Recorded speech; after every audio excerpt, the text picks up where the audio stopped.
Halo Sobat Belajar di Rumah, berjumpa kembali dalam pembelajaran kita pada hari ini.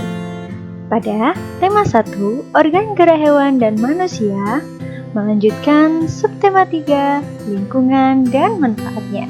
Pada pembelajaran ke-1, dengan muatan IPA KD 3.1 dan 4.1, serta muatan Bahasa Indonesia KD 3.1 dan 4.1. Mari kita mengawali pembelajaran kita pada hari ini. Bismillahirrahmanirrahim. Assalamualaikum warahmatullahi wabarakatuh. Hari ini kita akan belajar tentang kelainan alat gerak manusia dan ide pokok dalam teks. Tapi sebelum itu, mari kita berdoa dulu ya. Berdoa mulai. A'udzu billahi minasy syaithanir rajim. Bismillahirrahmanirrahim. Raditu billahi rabba wa bil islami dina wa bi Muhammadin nabiyyan wa rasulah. Rabbi zidni ilma warzuqni fahma. Allahumma anfa'na bima 'allamtana wa 'allimna ma yanfa'una warzuqna 'uluman tanfa'una. Amin ya rabbal alamin. Mari kita belajar untuk hari ini. Tahukah kamu, dalam sebuah teks tentu terdapat beberapa paragraf. Setiap paragraf memiliki ide pokok yang berbeda dengan paragraf lainnya. Ide pokok merupakan dasar atau inti permasalahan dalam suatu paragraf.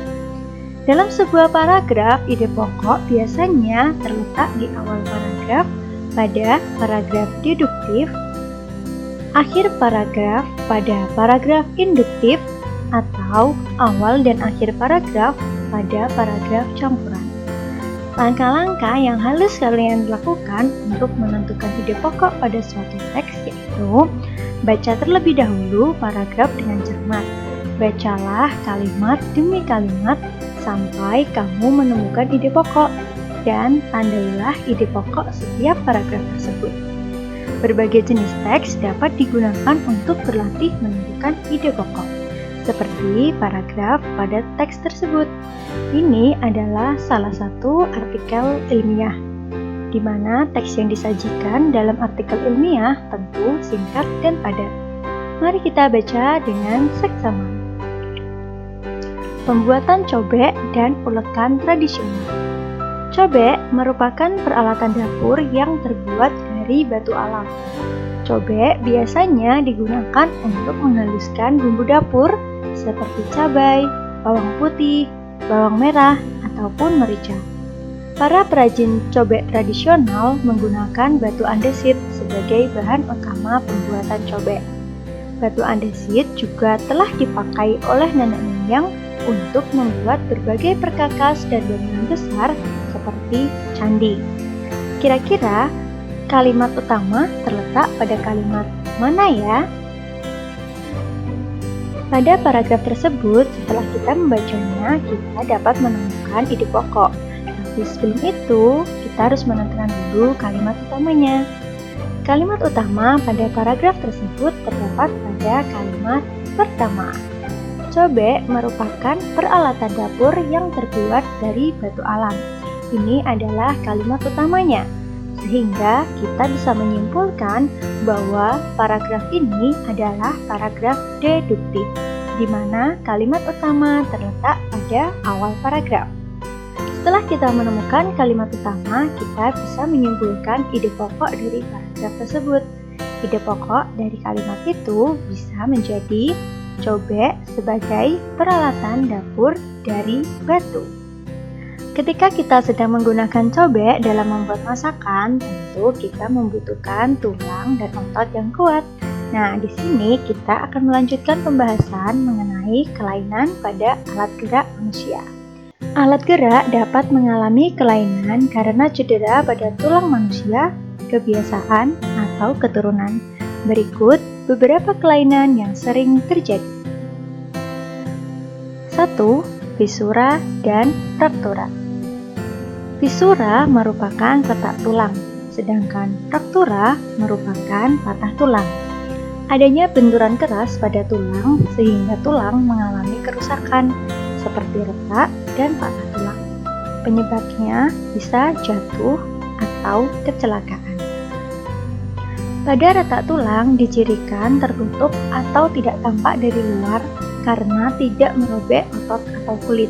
Sedangkan pada patah tulang dicirikan terbuka atau tampak dari luar karena merobek otot atau kulit. Penderita fisura dan fraktura biasanya diobati dengan cara operasi oleh dokter spesialis tulang atau ortopedi. Penderita akan diberi alat bantu berupa gips dan perban atau berupa alat bantu berjalan. Selain itu, penderita juga dianjurkan untuk mengonsumsi makanan yang mengandung gizi yang cukup untuk kesehatan tulang. Penyakit tulang yang kedua terdapat lordosis, kifosis, dan skoliosis. Kelainan bentuk tulang ini menyebabkan pembelokan bentuk tulang. Berdasarkan arah pembelokannya dapat dibedakan menjadi lordosis, kifosis, dan skoliosis. Kelainan bentuk tulang belakang ini diakibatkan karena kebiasaan duduk yang salah. 1. Lordosis. Lordosis berupa kelainan tulang belakang membelok ke depan.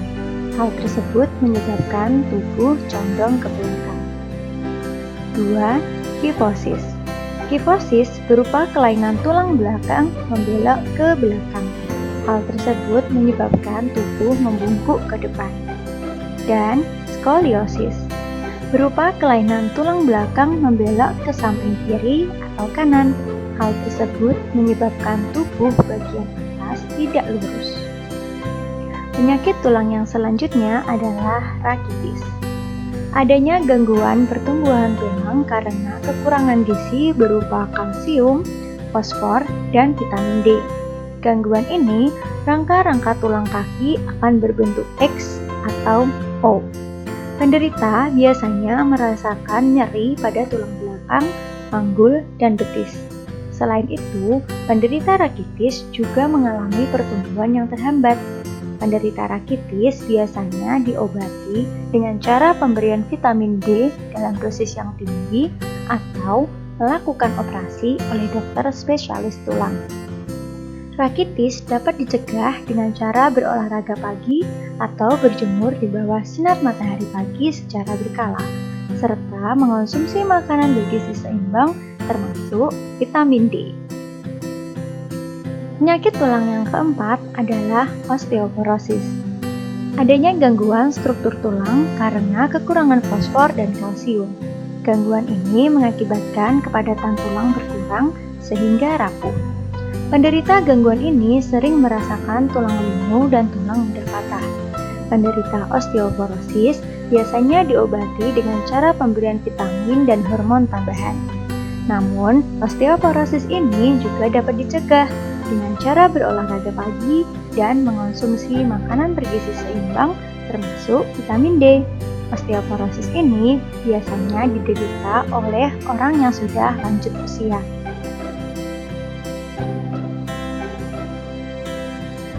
Selain tulang, otot pada manusia juga dapat mengalami kelainan atau penyakit. Kelainan tersebut dapat terjadi karena cedera, aktivitas, dan pola makan. Berikut beberapa contoh kelainan atau penyakit yang dapat terjadi pada otot manusia. Diawali dengan hipertrofi. Kelainan otot hipertrofi berupa pembesaran otot.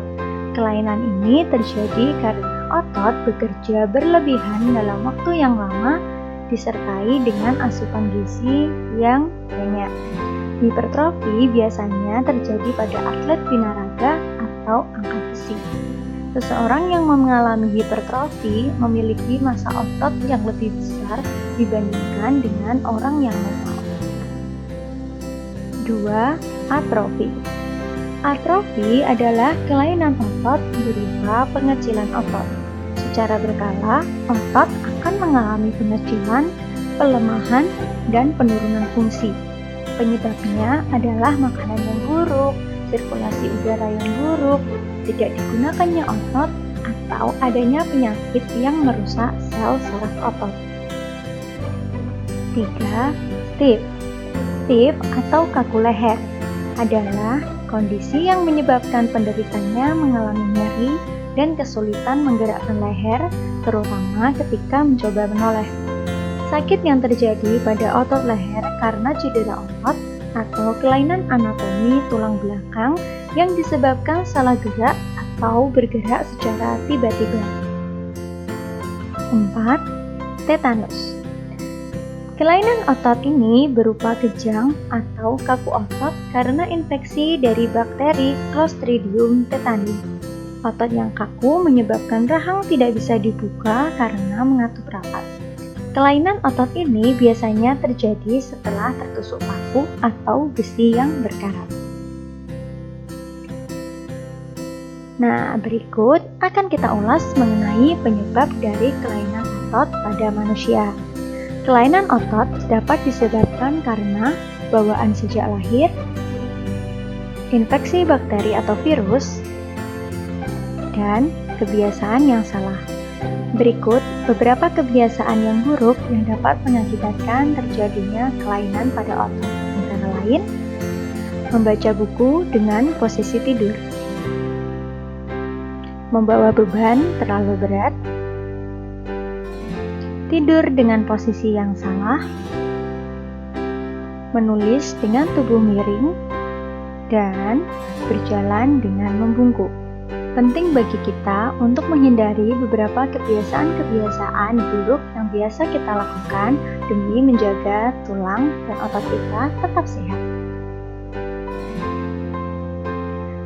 Lalu, bagaimana cara menjaga kesehatan alat gerak manusia? Cara menjaga alat gerak kita antara lain kita harus makan makanan yang bergizi seimbang, sehingga pertumbuhan tulang menjadi baik. Untuk pertumbuhan tulang dibutuhkan fosfor, kalsium, dan vitamin. Selalu makan makanan yang bergizi, 4 sehat, 5 sempurna. Yang kedua adalah posisi tubuh tegak saat duduk dan berdiri. Jaga posisi tubuh tetap tegak ketika duduk atau berjalan. Kebiasaan berdiri dan duduk yang salah dapat mengakibatkan pertumbuhan tulang menjadi terganggu. Jadi, duduk dan berjalan harus dengan posisi yang benar. 3. Berolahraga secara teratur. Rajin dan teratur berolahraga agar fungsi otot, tulang, dan sendi tetap terjaga dengan baik. 4. Posisi badan telentang atau miring dengan badan tetap lurus.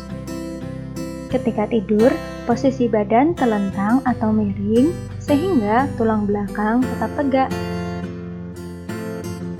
Alhamdulillah, pembelajaran hari ini sudah selesai. Anak-anak, jangan lupa ya kerjakan tugas kalian. Meskipun di rumah, mari kita tetap semangat belajar. Dan tak lupa jaga kesehatan ya. Sampai jumpa pada pembelajaran esok hari. Terima kasih. Wassalamualaikum warahmatullahi wabarakatuh.